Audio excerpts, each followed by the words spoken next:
Hello rowdy, so welcome back to the weekend updates. చాలా తక్కువ మాత్రమే ఉన్నాయి. It's good man. 12th fail movie. రీసెంట్గా మీకు మూవీ రికమెండేషన్ పెద్ద లిస్ట్ పెట్టాను. 12 మూవీస్ ప్లస్ వెబ్ సిరీస్. ఒకవేళ మిస్ అయిపోయింటే తప్పకుండా వాచ్ చేయండి. అండ్ దాంతోపాటు 12th ఫెయిల్ ప్రత్యేక మీకు ఏం చెప్పానంటే, మ్యాక్స్ మనకి తెలుగు ఆడియో రావచ్చు, ఒకవేళ రాకపోతే హిందీ ఆడియోనే వాచ్ చేసేయండి విత్ ఇంగ్లీష్ సబ్ టైటిల్స్. మన హాట్స్టార్ రోడ్ అడ్డమైన సిరీస్లన్నీ 5 లాంగ్వేజ్లో డబ్ చేసి రిలీజ్ చేస్తారు, కానీ ఇంత మంచి మూవీని హిందీ ఒక్కటే వదిలేసాను అనమాట. అందుకే చెప్పాను మీకు, ఆ రోజు తెలుగులో థియేటర్లో రిలీజ్ అయినప్పుడు హ్యాపీగా చూసి రివ్యూ ఇచ్చి బాగుందని వెళ్ళమని చెప్పా. మీలో కొంతమంది మిస్ అయిపోయారు, చూడలేదు. ఇప్పుడేమో మనకి తెలుగు కూడా మిస్ అయిపోయింది, బట్ స్టిల్ పర్లేదు. సో తెలుగు కోసం ఆన్లైన్లో ట్రై చేయండి. మీకు తెలుసు కదా, ఒకవేళ కనుక దొరికితే ఓకే, లేదంటే హ్యాపీగా హిందీని అలవాటు చేసుకోండి. ఒకసారి మీరు ఆ వరల్డ్లోకి కొంచెం ఎంటర్ అయిపోయిన తర్వాత నుంచి మీకు ఆ ఫ్లోలో మీరు వెళ్ళిపోతారు. సో తప్పకుండా వాచ్ చేయండి. అట్ ది సేమ్ టైం ఆ మూవీ రికమెండేషన్స్ కూడా 100% వాచ్ చేయండి. పెద్ద లిస్ట్ పెట్టేసాను, మొత్తం హ్యాపీగా దునేసేయండి మొత్తం అంతే. And moving on to the next one, Jan 4th మీకు హాయ్ అన్న మూవీ రిలీజ్ అవుతుంది ఆన్ నెట్ఫ్లిక్స్, అన్ని languages. And the next one devil movie. Digital rights మనకి ప్రైమ్ వీడియో వాళ్ళు కొనుక్కున్నారు. ఓకే, ఇంతవరకు బాగానే ఉంది. శాటిలైట్ అయితే ఈటీవీ వాళ్ళు కొనుక్కున్నారు. దట్ వాజ్ సర్ప్రైజింగ్ అని చెప్పొచ్చు. అంటే మనోడి మధ్య మూవీస్ కొనడం కూడా బాగా స్టార్ట్ చేశారు. కొంచెం పెద్దవి, అంటే ఈ ఆయన బడ్జెట్ ప్రకారం కొంచెం పెద్దవని చెప్పుకోవచ్చు. మనకి సైన్లో కొనేసి కొంచెం మంచి ట్రాక్లాగా అయితే వస్తున్నాడు. చూడాలి ఇంకా అప్కమింగ్లో కొంచెం ఇంకా స్టేజ్ పెంచి ఎంత పెద్దగా ఉంటాడు. అండ్ దాంతోపాటు డెవిల్ మూవీ అనేది అంత గొప్పగా లేదు, బట్ స్టిల్ మనకి పార్ట్ 2, ఆ డెవిల్ 2 అనేది మనకి 2024 అంటే నెక్స్ట్ ఇయర్ మనకి షూటింగ్ స్టార్ట్ చేస్తారంట. At the same time release అనేది కూడా 2025లో ఉండిద్ది. And moving on to the next one, Naga Chaitanya గారి తాండేల్ మూవీ మీకు జనవరి మంత్లో మీకు చిన్నపాటి వీడియో కంటెంట్ అయితే ప్లాన్ చేస్తున్నారు, రిలీజ్ చేద్దామని చెప్పేసి get for. And the next one Chiyaan Vikram గారి తాంగలం మూవీ. ఫస్ట్ మనకి సంక్రాంతికి ప్లాన్ చేశారు, ఆ గుంపులో గోవిందులు ఎందుకులే అని చెప్పేసి జనవరి ఎండింగ్కి వచ్చారనమాట, జనవరి 25th. ఇప్పుడు జనవరి 25th నుంచి కూడా పోస్ట్ పోన్ చేసుకొని ప్రస్తుతానికి ఏ డేట్ కూడా లాక్ చేసుకోలేదు. వాళ్ళు పాన్ ఇండియా వైడ్గా అంత కష్టపడి తీశారు కాబట్టి పాన్ ఇండియా వైడ్గా ఒక ప్రాపర్ డేట్ తీసుకొని వద్దామని చూస్తున్నారు, without any competition man. So ఏదో కొంచెం టఫ్గానే ఉండిద్ది, మరి ఎక్కడ ఏ కాంపిటీషన్ లేకుండా రిలీజ్ చేయడం అనేది. So let's wait and see వాళ్ళు ఇంకెప్పటికి వస్తారు. And coming to the next one, Leo part 2. Recent media ఇంట్రాక్షన్లో మనకి లోకేష్ కనగరాజ్ గారు రివీల్ చేశారు, ఆఫ్టర్ ఖైదీ 2 తర్వాత లియో 2 అనేది ఉంటుందని చెప్పేసి. ఎక్కువ హోప్స్ అయితే పెట్టుకోవద్దు భయ్య, ప్లాట్ పెద్దగా ఏముండదు, ఎల్సీవీ క్యారెక్టర్స్ని తీసుకొస్తారు. అండ్ దాంతోపాటు పార్ట్ 1లో మనకి డిఫరెంట్ సిటీస్ నేమ్స్ మెన్షన్ చేసుకుంటూ వెళ్ళిపోయారు కదా. మన పార్థిబంది ఫోటోని తీసినప్పుడు న్యూస్ పేపర్స్లో ఎక్సెట్రా అలా చూసుకుంటూ వెళ్ళిపోయారు కదా.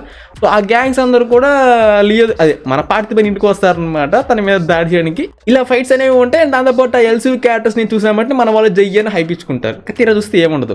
సో మన లోకేష్ కనగరాజ్ ఇవి కాకుండా ఇంకే కొత్త స్టోరీ లైన్ మనకి ఓపెన్ చేస్తారో అది మనకు తెలియదు. అండ్ దాంతోపాటు లియోనా పార్థిబన్ అనేది మన త్రిషాకి తెలిసిపోతుంది. త్రిషాని కూడా చంపేసేయచ్చు దాంట్లో మొహమాటం లేకుండా.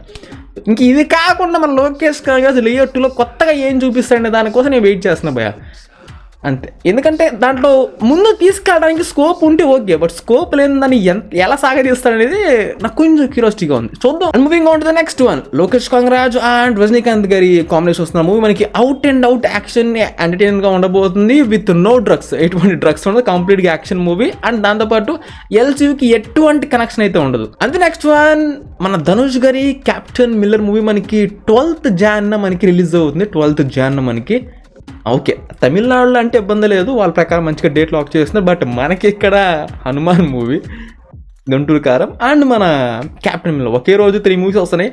So my all time record is ఒకే రోజు 4-5 మూవీస్ రివ్యూస్ పెట్టాను అనమాట లాస్ట్ ఇయర్ దివాళీ అప్పుడు.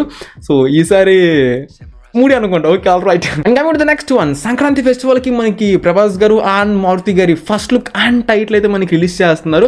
నెక్స్ట్ వన్ గుంటూరు కారం ట్రైలర్ మనకి మోస్ట్ ప్రాబబ్లీ మీకు ప్రీ రిలీజ్ ఈవెంట్లోనే మీకు ట్రైలర్ అయితే రిలీజ్ చేస్తారు అనమాట. ప్రస్తుతానికి అయితే మనకి 6th ప్రీ రిలీజ్ ఈవెంట్ పెడదామని చెప్పేసి వాళ్ళు ప్లానింగ్లో అయితే ఉన్నారు. At the same time right మనకి షూటింగ్ అయితే కంప్లీట్ అయిపోయి చిన్న ప్యాచ్ వర్క్ అయితే ఫినిష్ చేస్తున్నారు. And next one game changer. Right మనకి హైదరాబాద్లో షూటింగ్ అనేది జరుగుతుంది. శ్రీకాంత్ గారు, ఎస్జే సూర్య గారు అండ్ మన సముద్రగాని గారు వీళ్ళ కాంబినేషన్ మనకి సీన్స్ అనేవి షూట్ చేస్తున్నారు అనమాట. రామ్ చరణ్ గారు లేరు. రామ్ చరణ్ గారు మనకి నెక్స్ట్ వీక్ నుంచి మీకు షూటింగ్లో జాయిన్ అవుతారు. అంటే ఈ న్యూ ఇయర్ హంగం అయిపోయిన తర్వాత మనకి జాయిన్ అవుతారు అనమాట. అండ్ మూవీ రిలీజ్ అయితే మనకి గణేష్ ఫెస్టివల్కి 2024 ఆ సెప్టెంబర్లో మనకి ప్లాన్ చేస్తున్నారు. Right no planning. And moving on to the next one, last but not least, కల్కి 2898. ఏప్రిల్ ఫుల్ చేయకపోతే నిజంగా చాలా బాగుంటుంది. చిన్నపాటి ఈవెంట్ అనేది జరిగిందనమాట కల్కి. సో అక్కడ మనకి నాగేశ్వర గారు రివీల్ చేశారు. ఆఫ్టర్ 93 డేస్ తర్వాత మనకి కల్కి ట్రైలర్ని రిలీజ్ చేస్తామని చెప్పి ట్రైలర్ని. సో అంటే మనకి అది ఏప్రిల్ ఫస్ట్ వీక్ అనమాట. సో ఏప్రిల్ ఫుల్ చేయకుండా ఉంటే బాగుంటుంది నిజంగా. సో వాళ్ళు చెప్పిన ప్రకారం నిజంగానే ఏప్రిల్ ఫస్ట్ వీక్లో మనకి కనుక ట్రైలర్ రిలీజ్ చేస్తే నిజంగా మనకి అప్పుడు సమ్మర్ తర్వాత, అంటే సమ్మర్ ఎండింగ్ అప్పుడు మే జూన్ ఆ టైంలో మన మూవీ రిలీజ్ కూడా మనం ఎక్స్పెక్ట్ చేయొచ్చు. ఎందుకంటే ఇప్పుడు రైట్ నో అయితే ఆ పర్టికులర్ స్లాట్స్లో మనకి ఏ పెద్ద మూవీస్ కూడా లేవన్నమాట. At the same time quality పరంగా కూడా మనకి ఫస్ట్ వీడియో కంటెంట్లో మన ఇండియన్ సినిమా వరకు it's perfect, it's good man, ఎటువంటి కంప్లైంట్ లేదు. బట్ కొన్ని ఉన్నాయి కానీ మనం అంత మంచిగా వచ్చినప్పుడు అవి కొన్ని ఎక్స్క్యూజ్ చేయొచ్చు. బట్ వాళ్ళు ఇంత గ్యాప్ తీసుకుని వస్తున్నారు కాబట్టి ఆబ్వియస్గా చిన్న చిన్న మిస్టేక్స్ కూడా వాళ్ళు పర్ఫెక్ట్గా రెక్టిఫై చేసుకొని ది బెస్ట్ క్వాలిటీని మనకి తీసుకొస్తారు. But A to Z pin పాయింట్గా ఉంటే మాత్రం కలెక్షన్స్ అనేవి నిజంగా వాళ్ళకి 1500 కోట్లు 100% రావాల్సిందే. ఎందుకు అంటే విపరీతంగా బడ్జెట్ని ఒక లెవెల్లో ఖర్చు పెట్టేసారు భయ్య. వాళ్ళే సెట్ చేసుకుని, అంటే ఎవ్రీథింగ్ జీరో నుంచి మొత్తం వాళ్ళే సొంతగా వెహికల్స్, గన్స్, కాస్ట్యూమ్స్, సూపర్ హీరోకి కావాల్సింది అన్నీ కూడా వాళ్ళే క్రియేట్ చేసుకున్నారు. సో బడ్జెట్ అనేది విపరీతంగా పెరిగిపోయింది. అట్ ది సేమ్ టైం దీనికి బడ్జెట్ కూడా ఎక్కువ అవుతుందని చెప్పేసి వాళ్ళకి ఆల్రెడీ ముందు తెలుసు. ఎందుకంటే ఇప్పుడు రియల్ లొకేషన్స్లోకి వెళ్ళి షూట్ చేయడం వేరు, కానీ వీళ్ళు ఒక కంప్లీట్ డిఫరెంట్ ఓన్లీ కొత్తగా మనకి వాళ్ళు క్రియేట్ చేసి చూపిస్తున్నప్పుడు వాళ్ళు మొత్తం బ్లూ మ్యాటే వేసుకొని షూట్ చేస్తున్నారు అనమాట. వాళ్ళే కొత్తగా సెట్స్ వేసుకొని మరి. సో అక్కడి నుంచి మళ్ళీ మనం ఆ బ్లూ మ్యాట్ రిమూవ్ చేసి వాళ్ళు అనుకున్న విజువలైజేషన్, ఆ విజువల్స్ని మనకి అక్కడ CG రూపంలో మనకి క్రియేట్ చేసి ప్రజెంట్ చేసి VFX quality, at the same time వాళ్ళు షూట్ చేసినప్పుడు గన్స్ కూడా లేజర్స్ కానివ్వండి, ఎవ్రీథింగ్ కూడా మనకి అంత హ్యూజ్ క్వాలిటీ రావడానికి చాలా కోట్లు అయితే ఖర్చు అవుతాయి అనమాట. ఎస్పెషల్లీ ఇలాంటి సైఫై సూపర్ హీరో ఫిల్మ్స్కి అయితే. అట్ ది సేమ్ టైం వాళ్ళు ఇండియన్ మాత్రమే నమ్ముకోలేదు, ఇంటర్నేషనల్ మార్కెట్ని కూడా వాళ్ళు టచ్ చేస్తున్నారు కాబట్టి అంత కలెక్షన్స్ అనేవి 100% రావాల్సింది. అప్పుడే వాళ్ళకి వర్తీ అయితే ఉండిద్ది ఇంత కష్టపడినందుకు.